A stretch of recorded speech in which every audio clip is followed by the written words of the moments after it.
The question is around Apple's terms of services, and there were some changes that were recently made around that made some of your developers think that Apple might want to exclusively own the analytics and the advertising business. And I just wondered if that is the case, and if it's not, could you help clarify when we might understand? Yeah, sure. We found a really interesting thing. We're real naive about this stuff. So one day we read in the paper that a company called Flurry Analytics has detected that we have some new iPhone and other tablet devices that we're using on our campus. We thought, what the hell?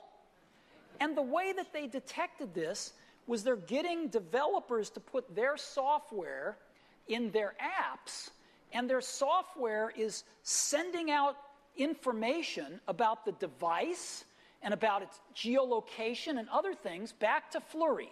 No customer has ever asked about this. It's violating every rule in our privacy policy with our developers.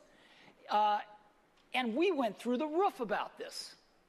So we said, no, we're not going to allow this. This is violating our privacy policies, and it's pissing us off that they're publishing data about our new products. So we said that we're only going to allow these analytics that don't give device information and that are solely for the purposes of advertising. Solely for the purposes of advertising. In other words, if a developer needs to put some analytics in their app that sends some information out to an advertiser so that they can make some money, because we're not going to be the only advertiser.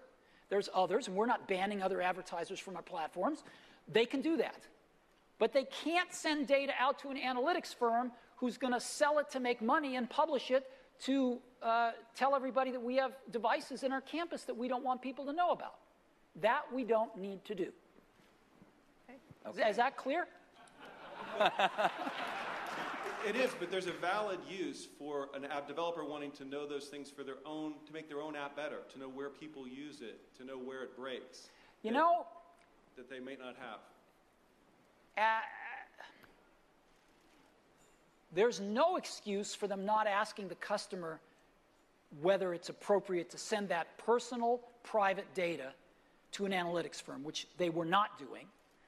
And secondly, after we calm down from being pissed off, then we're willing to talk to some of these analytics firms. Great. Thank you. But it's not today.